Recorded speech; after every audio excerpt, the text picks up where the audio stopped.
All right. We're going to give this another go.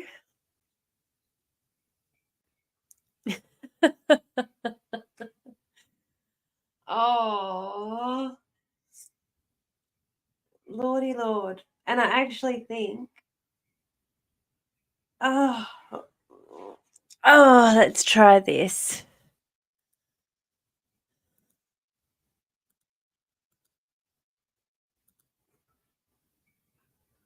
Go back there.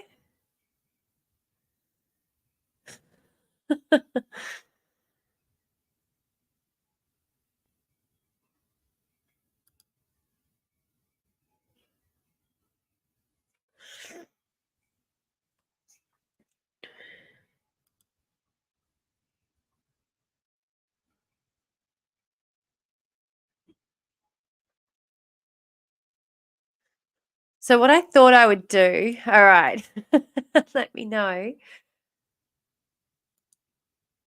Let me know. I'm trying to check and see. Anyway, whatever. It's all good. Should have added the thumbnail, shouldn't I? Oh, that's what I need. I need to have like a motion graphic. Maybe that's what I'll do. I'll create a little motion graphic thing while I'm here, while we're all here together. Oh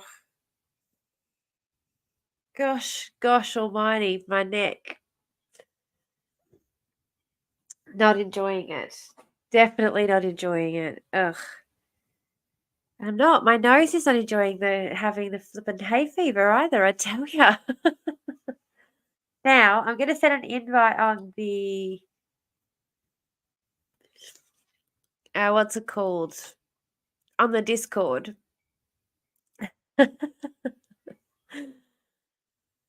Here we go.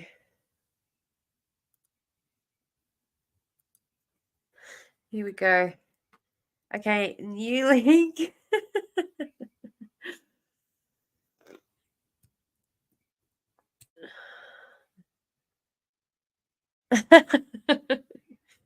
Oh my goodness. Oh, I didn't put it on the event. Oh well, doesn't matter.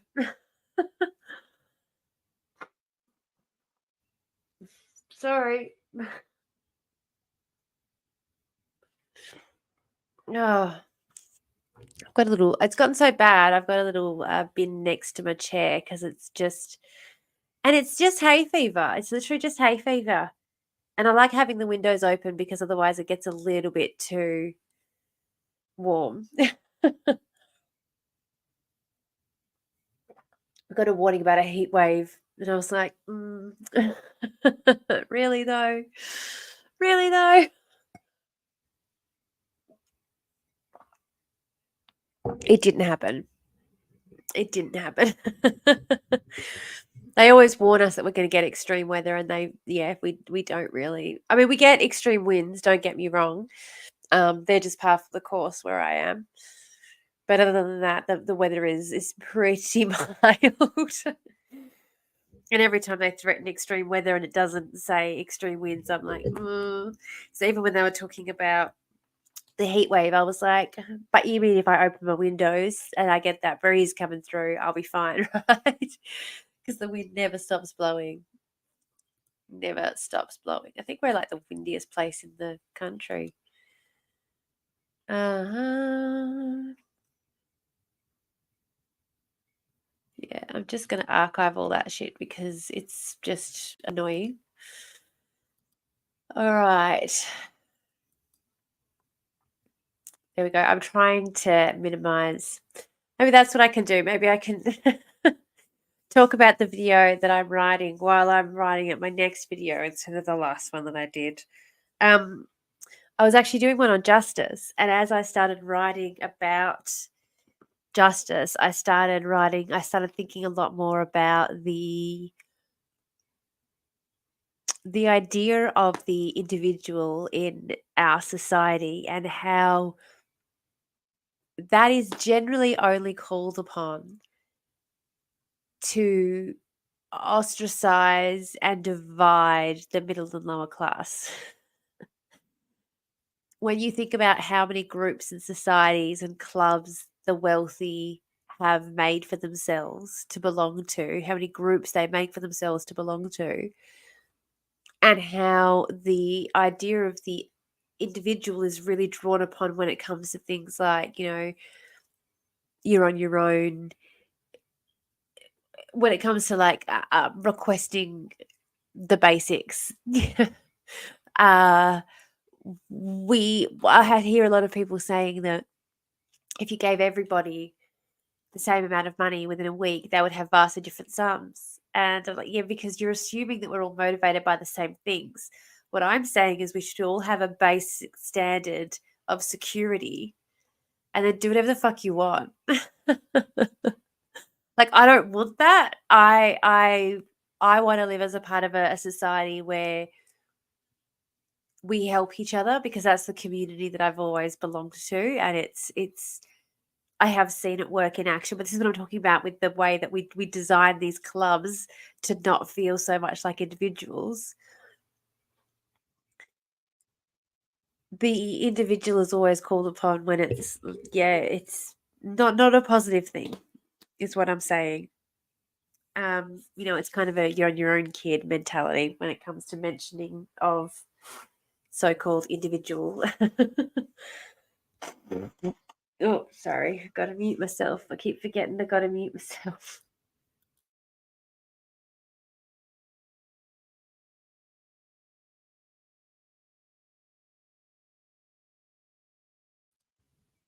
So when I was writing about justice, I started out writing about justice. There it was. Um, and very quickly I started thinking about because the utilitarian theories of justice don't really work. Um, they don't really work. You have to be worth something as an individual before the law as an individual, regardless of other people around you, in order to get any sort of guarantee of what we think of as a fair trial. It can't simply be, oh, well, he's just a window washer and we've got plenty of those. And the crime he's being accused of, the thing he's being accused of doing is pretty bad. And so, you know what, like just the greatest good for the greatest amount of people, we increase jobs in society and we get a possible criminal off the street. Who cares? If we do have any evidence, let's just throw him away because it's better to err on the side of the caution slash, um, locking one person away is better for society anyway. Which, I could argue it is even under a capitalist framework when we have such a thing as private prisons. Serco is like one of the biggest fucking companies in Australia managing our offshore detentor. Is it Serco who manages the offshore detention, or one of the big. Damn it, my car's going off. It'll stop in a second. Um, let's just Google that quickly. I feel like maybe I should share my screen. Fuck. Um, who manages Australia's offshore detention?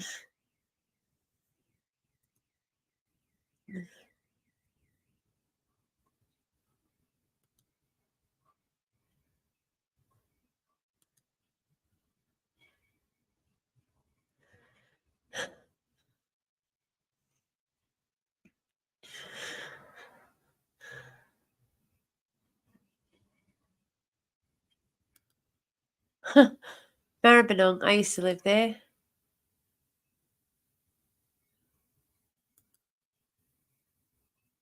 Uh, yep.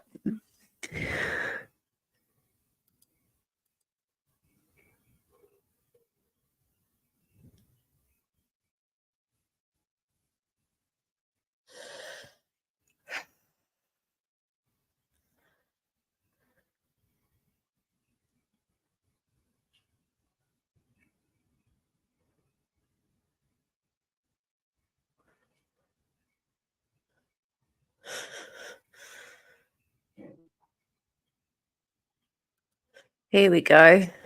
That'll give us the information, surely. Sorry, I really should have been sharing my screen so that I didn't just go quiet through all that time. Whoops. So Australia's offshore processing of asylum seekers in Nauru and PNG. Having a quick look.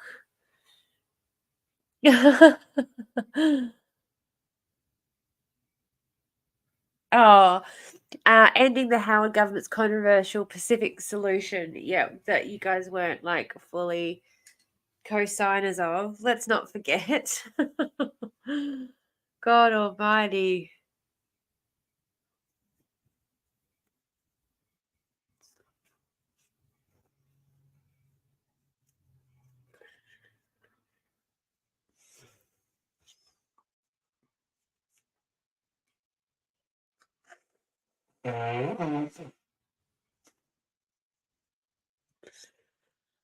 Far out.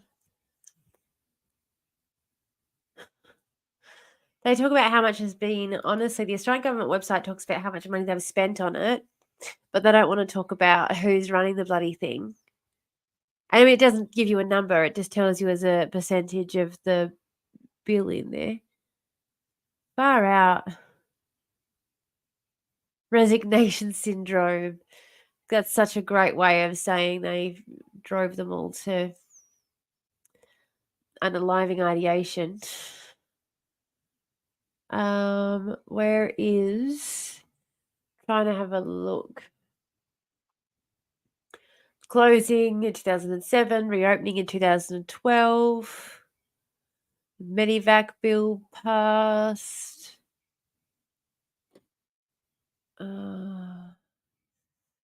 Trying to I can't believe it. Wilson.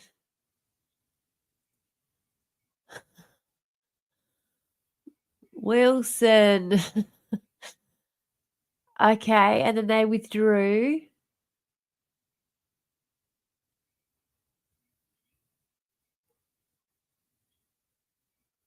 God, anyway. Serco manage a lot of the prisons here. I just can't believe children as young as 8 were documented as exhibiting dangerous behaviors, like harming themselves. And an estimated 30 children were described as suffering from resignation syndrome, a progressive deteriorating psychiatric condition that can be fatal. Far out. Can I just say right now,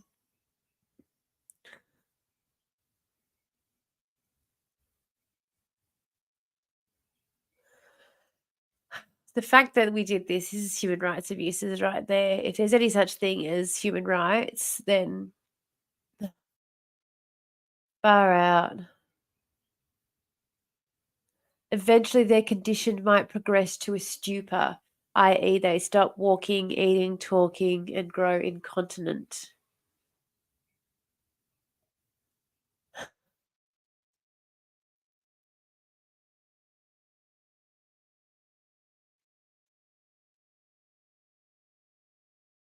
Far out.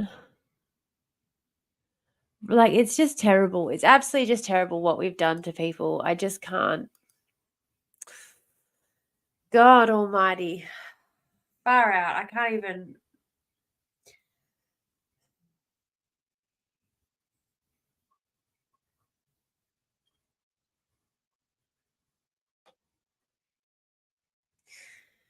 God. Whenever I'm reminded about the offshore detention centers, I just it reminds me once again that there is nothing about this government that feels legitimate. Absolutely nothing. You know, and that's what I was saying. That article that I read at university, the one on that's the sound of democracy going in reverse, talking about the Turkish rejection of democracy, apparently. And it was the first time I'd really even questioned the legitimacy of the liberal democracy as we know it. Because there are other options. People go, well, what, you want to do away with democracy? I'm like, liberal democracy, yeah. If we could have like social democracy where we actually all get a say on the things that will fundamentally change the way our nation operates, you know? Like, and it wouldn't have to be like, you could literally get together as like PTAs, not like PTAs, but get together in little neighborhood watch groups to discuss issues and come to an agreement, and then send your delegate who represents, the 100 of you to a larger conference where they argue with people, and then that person who then represents a decision made by, a couple thousand of people. That way we know when like amendments and things, and like it does work. It does work if that's kind of what party membership is, to be clear. That is kind of what party membership is, where you join the party. Sorry, I've got to. I'm going to mute for a second while I blow my nose again.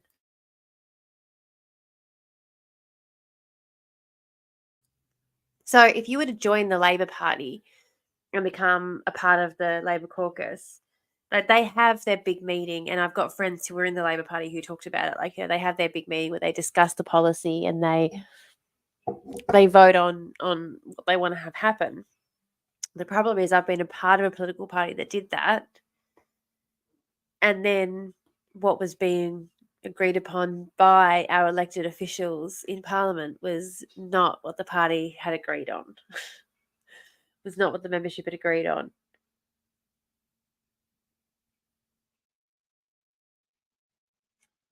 So now that I feel a little more awake and aware, I am going to run for office again as part of the political party, as part of the Greens again. I know, controversial.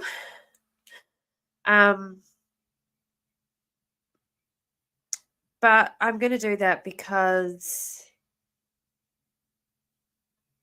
one of the things that you sign when you agree to run for office, you sign a document agreeing that you're going to stand by the decisions of the party membership.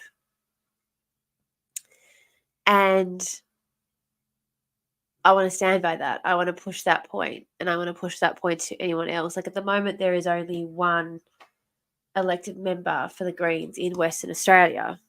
And so however many win the next election are all going to be going in, blind, new. And I don't think I'll get elected where I am. I don't think that that's possible. But I think running for an upper house seat or yeah, it could be possible in the future. And I would like to be able to hold the party to its own standards, having been a member for so long. I'm a little bit I was going to say I'm not going to say nihilistic, because I feel like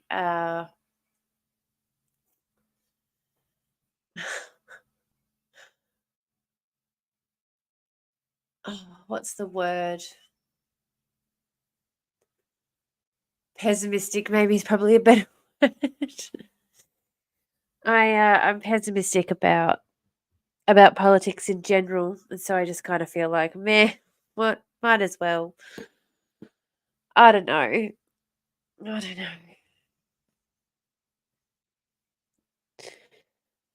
Oh, there is such a problem as branch stacking in the Greens too, which is it doesn't matter where you go. There's gonna be problems with every single system. But anyway, yeah, realizing that the what we consider freedom, the way we run around touting Western ideology of freedom, this This is the book I'm reading at the moment, which I'm absolutely loving. It's by Axel Honneth, The Poverty of Our Freedom. And one of the passages that I've highlighted, I'm loving Hegel. I'm like loving Hegel. So this is the phrase that I have highlighted in this that has got me at the moment feeling like, okay, maybe I'm all right, maybe I'm doing okay. If I want to be at peace with myself, my self-esteem, and my self-image, sorry, no, let me start again because I fucked that up. If I want to be at peace with myself, my self-image, and my self if I want to be at peace with myself, my self esteem and my self image should be based solely on characterizations of my person, whose author I can consider only myself. So we have to be the person, that we like. And it doesn't matter, like, if nobody shares your ideals, you're far too left wing for them. It doesn't matter. You have to live with yourself. That's the most important thing. So, yeah, I don't know. I like that idea. I like that idea a little bit. So this is sort of based on Rousseau. This is sort of based on Rousseau's idea of who we are as an individual and how we fit into wider society. He sort of thought, he was the only person fit to judge himself. And I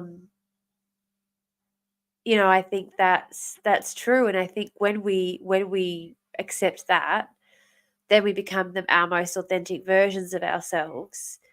And then let people decide if they want to know us or not based on the most authentic version of ourselves. Because then you never have to be worried about being, found out. Like, I'm allowed to have views that differ from the norm. I can talk about, and I can openly tell someone, no, hell no, I don't agree with you. Because I've got to be willing to live with myself. And so who's going to judge me if I speak out, like, to protect my kids, or, like, who the fuck cares? Do I care what's more important to me? What do I think of me or what they think of me? You know? Um, because Russo also talks about the idea of being an actor on a stage, and you can kind of become separate from the idea that, the actor being yourself, and you're playing a part on the stage that is life for the audience that is society, that we become sort of almost separate from society in our own minds, because we forget that we're also an audience member and the play also has to suit us and what we want. Um, sorry, I keep knocking the fucking microphone. And I like that. I like that idea.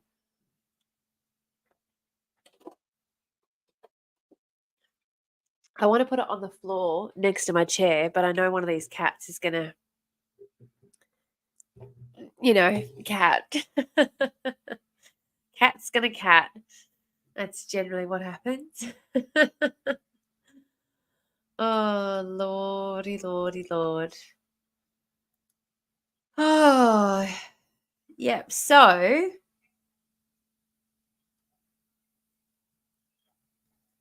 that worked all right, didn't it? I feel like this has gone all right. So one of the things I'm finding very, very interesting is that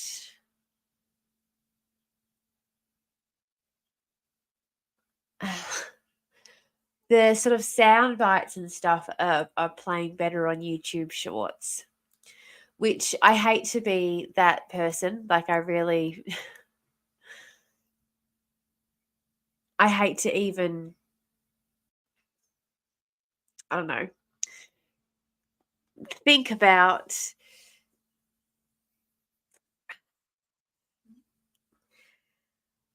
how do I put this?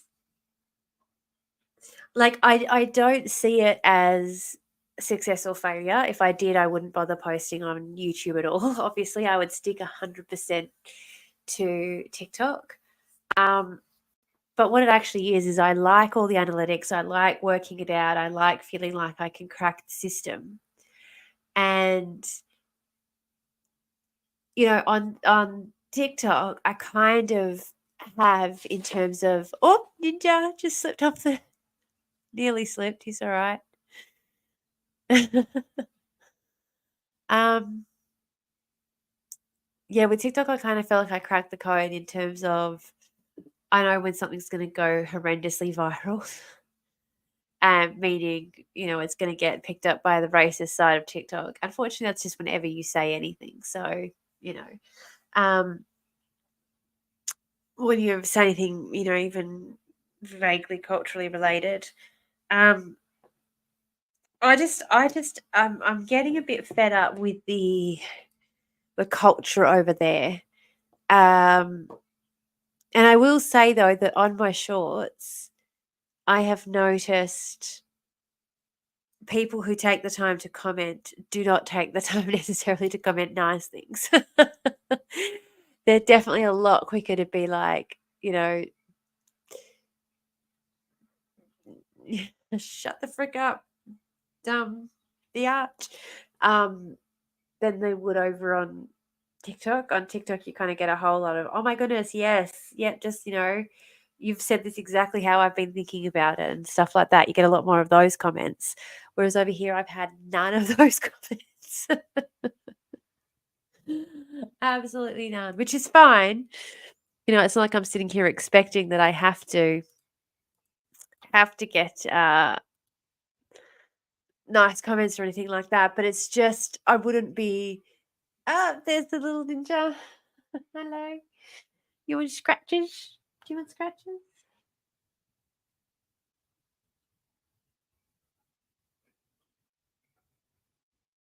He wants to play. Blah, blah, blah. Blah, blah, blah. Anyway, I kind of need to put my arms back. Just yeah, that's what I gotta do. Um, oh, so flippin' sore this shoulder and my neck. There's a stretch apparently you can do where you're like, and it's supposed to help pop your upper back back into place. You want to do scratch, scratch? You want to do scratch, scratch? Yeah. Little ninja he loves to play this one. The little white bringer. Little white bringer. Hey.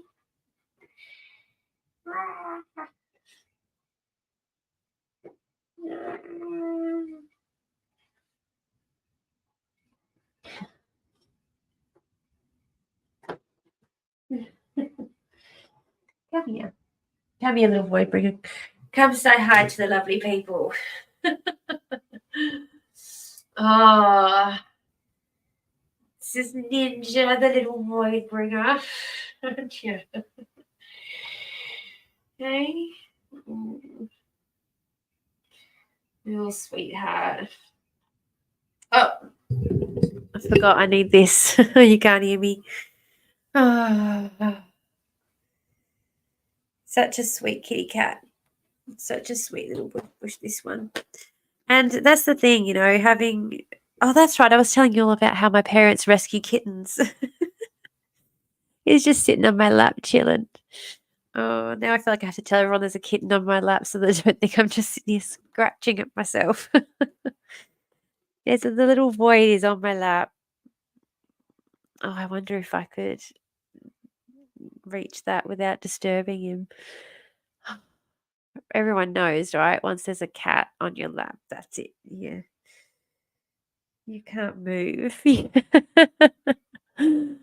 You can't move. There's a little kitty on your lap. Oh. He's closing his eyes. I'm sorry, I cannot help it. This is just like the best. Oh. Oh my goodness. Yeah, hello.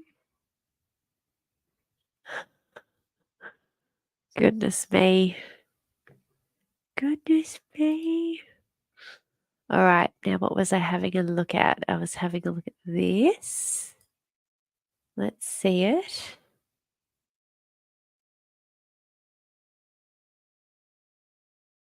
It's quite funny, actually. Now it's still now I can hear myself talking through my headphones, which is oh, she's purring. He's purring. I'm gonna have to close it because it's throwing me off. But I could do a what's the word? I could do a reaction to one of those people I was talking about, or I'll share this article. I'll share reading about this. No, I don't want to do that. I don't necessarily want to do that, but I do want to. Oh, this is the thing. Like, is that depressing to talk about? It is depressing to talk about, but should we still talk about it? I feel like talking about Australia's atrocities because when people say, um, how can the Australian government back what's happening in Palestine? I like to remind them about Manus and Nauru. I feel like, so how do we share? I know I can. I can present. Here we go. Share screen. I I don't know. Let's have a look. So let's just jump on the Google the Google page. Now I'm wondering if you can see me at the same time. That's good. Maybe I'll just put myself yeah, that's better, right? So you can sort of see there, this is about what we did basically on one of the detention centres. Oh no, this is not the one just on Manus. That's fine.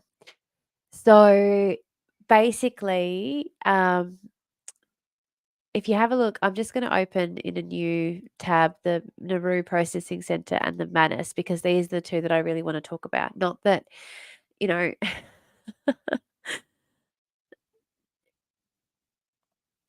not that I like glossing over any of the other things that happened. Let's be frank. Um, for example, the Migration Act. Like, let's not. Like the Keating government, like, let's not pretend that any of this was just a recent, you know, Howard era mistake. This is definitely something that's been going on. Oh, did I? I did share the Manus one. Oh, good. There you go. Um, I wasn't sure. I wasn't sure I'd got the right one, but yeah, let's talk about Manus. There you go. I'd opened the wrong page. Sorry. Mm. Hey, little void bringer. I'm sorry. He's like annoyed that I'm using my hands for something other than giving him scratches. He's like, "What are you doing? And how dare you?" Here we go. Manus. All right. So when we talk about what's going on in Israel and Palestine, can we please remember that the wonderful part, I mean, I'm using that sarcastically, the most horrific thing that personally I've seen from what goes on with these regional conflicts is we get involved, we cause harm, we cause horrendous amounts of harm. I'm just I'm just going to bring this down a little bit so you can see the kitty at the same time that I'm talking about this, so that we're getting some kitty love. I don't know. I feel like it's the least I can do for talking about such terrible topics is at least provide some little kitten cuddles. So, now I really, really, really should attach my second screen, but I'm not going to right now because anyway. So yeah, whenever anyone talks about Australia's human rights abuses,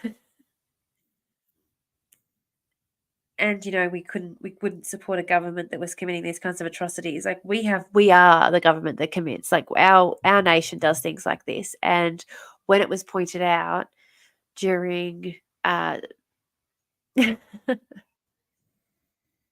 during Tony Abbott's brief into leadership of this country, he said that he was sick of being lectured to by the UN Council for Human Rights. He's like sleeping. So, there was absolutely complicit, not just complicit, there was absolutely an understanding that what we were doing was a violation of human rights, without a doubt, from everyone who was complicit in it. Where are you going? You can if you want. Off you go.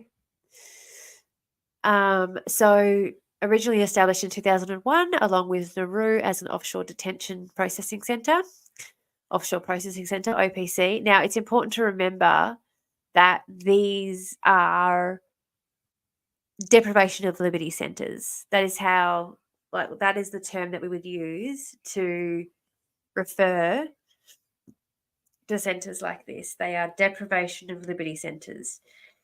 And I did a whole video that I haven't released yet. I was supposed to release it last night and I fell asleep. Eek! On what liberty even means as a concept. Oh, I'm getting purrs. He's purring. Now, they say as part of the Pacific Solution policy created by the Howard government, but let's not,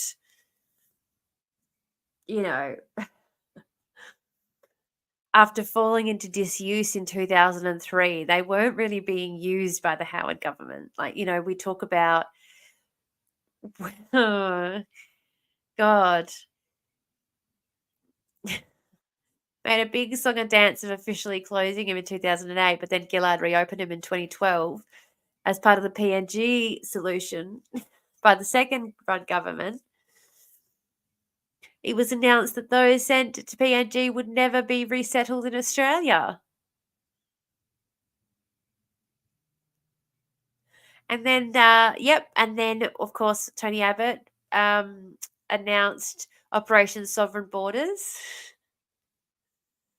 And that is when it really got horrendous. But before that, let's be clear. This has been the work of both of the governments have committed these horrendous human rights abuses.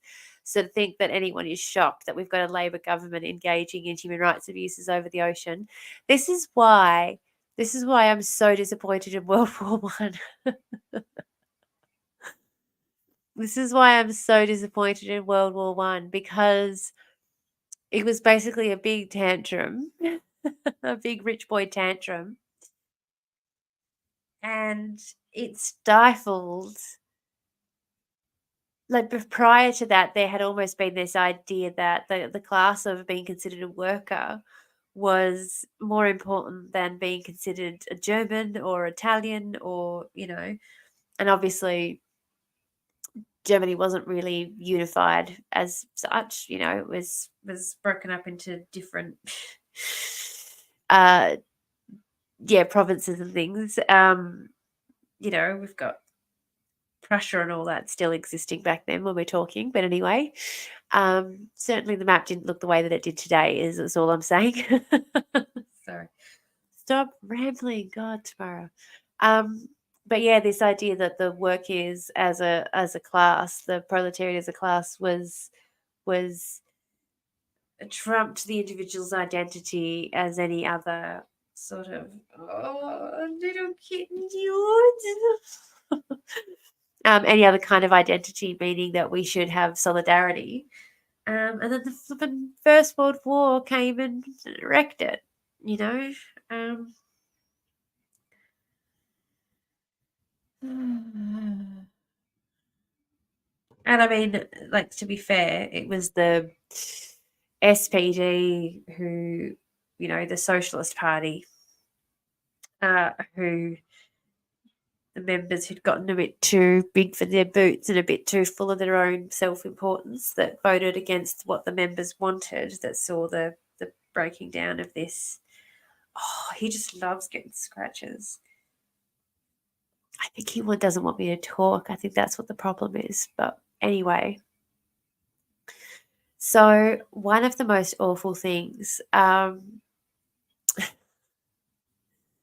So in 2019, when the detainees were moved to Port Moresby, it was funny because we were trying to send kids like arts and crafts supplies and things. We were trying to send them.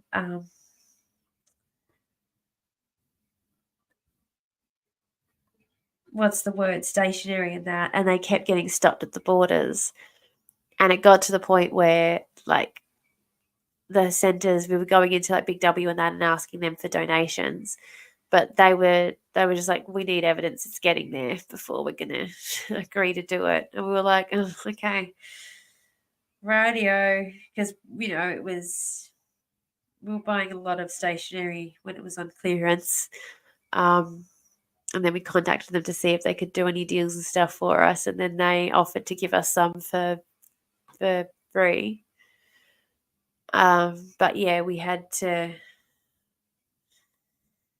anyway.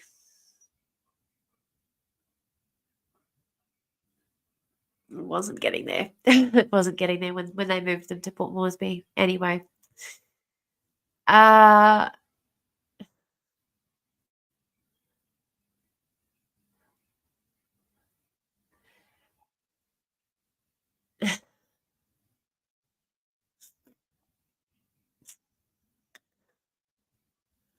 by November 2019, at least 8 people had died.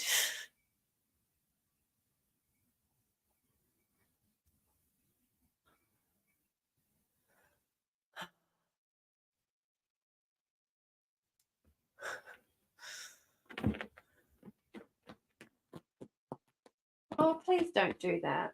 Please don't do that on my couch. Please don't do that on my chair, baby. He doesn't want to go because he likes the scratches, but he wants to be a free kitty.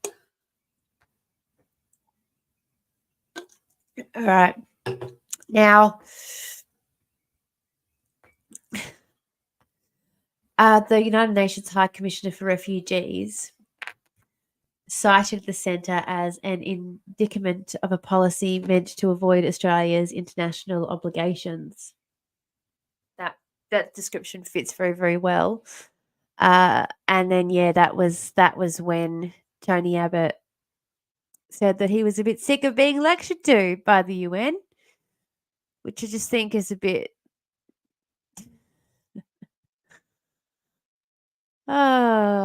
ridiculous. Now,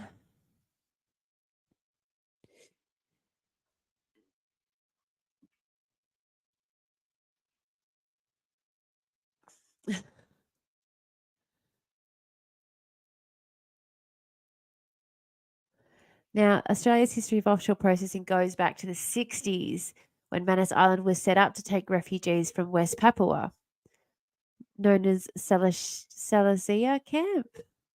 Salacia Camp? Salacia Camp? It consisted of a few corrugated iron houses on a bare concrete slab not far from a beach near the main town. Gosh.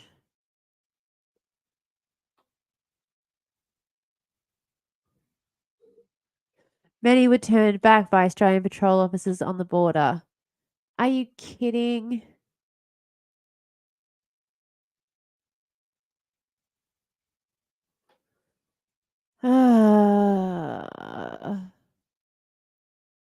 Far out. Australia had not objected to Indonesia's takeover of the Dutch colony. Australia had recognised Indonesia was now in charge of former West New Guinea. So, for Australia to grant refugee status posed a diplomatic problem. By sending them to the remotest place in PNG, the Australian authorities thought they would avoid any trouble with Indonesia. The camp was not a detention centre, and many stayed on stateless until in 2017 these West Papuans were finally offered PNG citizenship.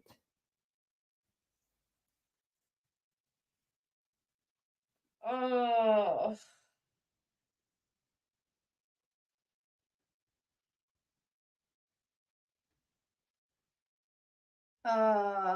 See, this is the problem with starting your research essay at any particular point in time, because I did a essay on our history with the way we spoke about immigration in the media, but I started it in 1975. That's just the cutoff date that I kind of gave it. So I was not aware of. I mean, actually I was aware. I remember when the East Timor conflict. Um,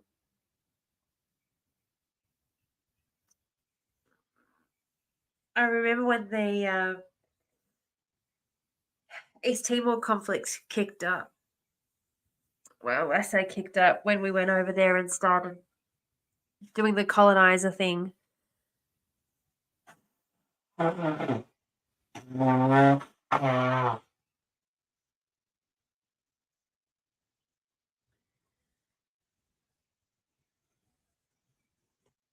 remember that being discussed then. Far out.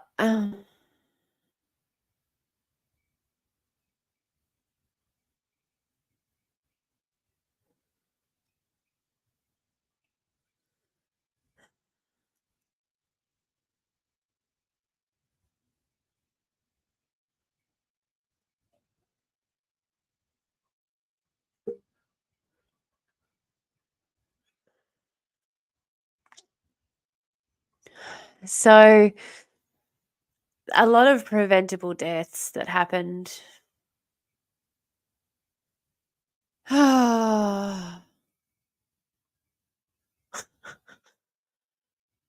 The centre breached the PNG Constitution's right to personal liberty and thus was illegal. So it was the Supreme Court of Papua New Guinea who eventually got the centre shut down. Thank fuck. uh, thank fuck for the separation of judiciary and the legislature, hey? So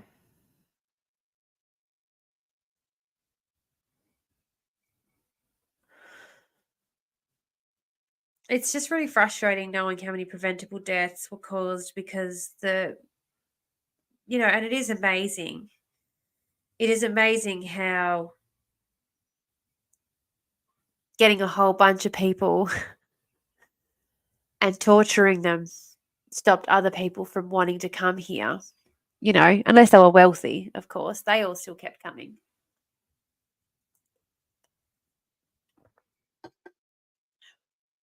No, don't go under the couch, you weirdo. I don't know why he does that. Ah. So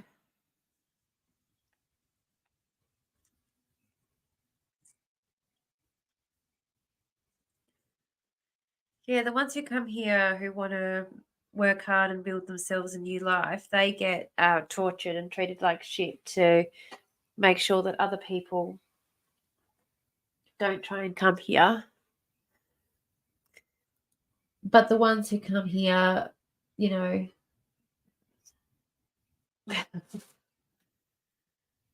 the ones who are wealthy enough to buy up our resources because they've got money. Like, it's not about, this is the thing, it's not about borders. It's about class struggle. Borders is just another thing that they made up to give us a group identity to divide us as a class. Because the rich don't see borders. They don't have to deal with borders in the same way we do. They just don't. They just absolutely don't. And like I said, the idea of the individual is only, again, an idea to separate us because they don't deal with things individually. You know, they stick together. They protect each other. They protect each other from the consequences of their actions. The consequences of the law, of breaking the law, already exist if you're poor. This is why I have such a hard time writing about justice. And this is why when I started writing about justice, the idea of the individual sprung up so much. And I think it's also why we hear a lot of rhetoric from that white middle class when they find themselves in front of the magistrate. And this is why we hear a lot of rhetoric from them around ideas of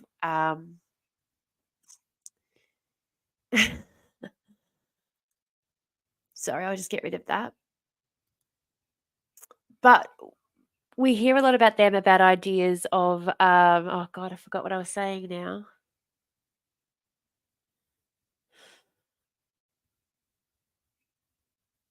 That's right, appearing before the magistrate.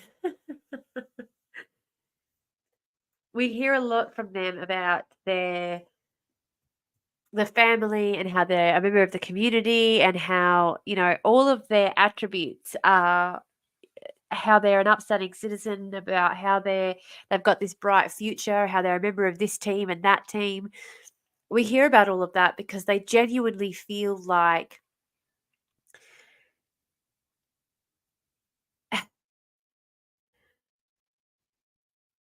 they don't really believe in this idea of individualism. They do genuinely believe that community and communal these things, like they do value those things, which is why they highlight those things. And they're saying that, if you can contribute to your community, then you should be forgiven for anything, really. Like that's what they feel. They feel that but they don't value our contribution because we're too poor to have any sort of meaningful contribution to society. If we were, they don't value us as people. It's not about punishment. It's not about punishing people who've done the wrong thing because they don't think that their ilk should be punished when they've done the wrong thing. It really is about, I mean, it's all about power and control. It really is all about power and control. But the criminal justice system was created as a way to create an underclass that they could continue using in inhumane ways because in order to have a middle class who toes the line and buoys up and continues purchasing and continues consuming and continues feeding you your lifestyle, you have to have an underclass that they fear becoming. And this is why I always say be careful of how your society is willing to treat the lowest among you. And for us, I would definitely say that would be our prison population. And there is an idea, of course, that our Indigenous population is inherently criminogenic, which is a very racist idea, but pervades our culture. And that is part of the reason why we see so many. But I also will say that again, the idea of being criminogenic is an idea that has been created in order to create this further underclass, in order to make it okay and acceptable to treat certain people that way. Like the idea of an illegal immigrant, of a person just being illegal, like that's criminalizing a behavior that is a protected behavior. Like we believe that it's a right to be able to move freely and not be trapped. Like we believe that. So we then created a criminality around that behavior in order to be able to prevent it from people who we can label with that criminogenic behavior. We create crimes out of normal behaviors, out of normal human behaviors, in order to create an underclass. And people say all the time, well, what do we do with all the people who do all the wrong things? And I'm like, why have we decided certain things are wrong? And like I understand, yes, that There are certain things that we all agree, like murder, for example. Um, Not good. Shouldn't do that. But there is a societal punishment for people who do that. There always has been societal punishments for people who do that. There's always been, an internal societal. We we we've decided that prisons are the humane way to handle this problem when they're just not. Like, regardless of what the crime is, prisons aren't a humane way of handling it. And we've always had ways of dealing with people who did the wrong thing in our society that did not involve prison. The first person imprisoned in this country was in December of 1788, just a few months after the fucking pole went in the ground.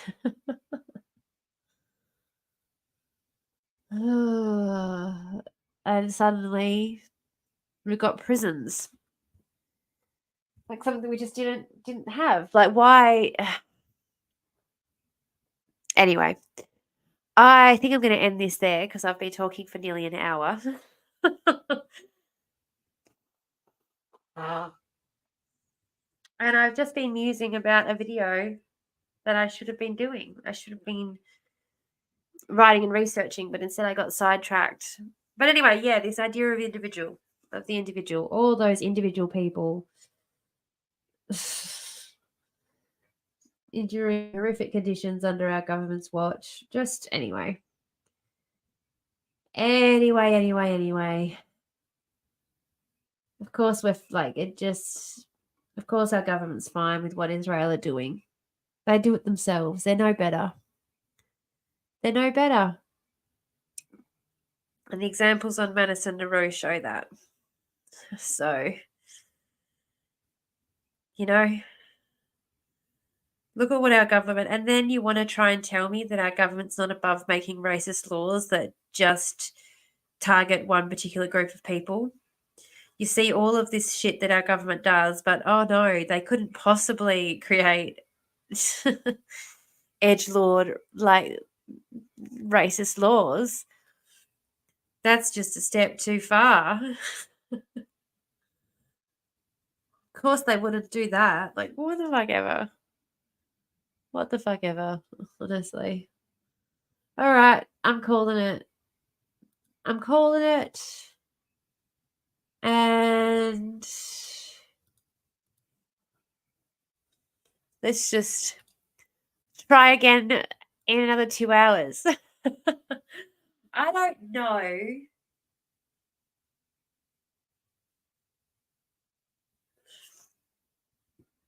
Yeah, I don't know. I don't know with any of this. I wish I could figure it. Yeah. We'll try something else next week.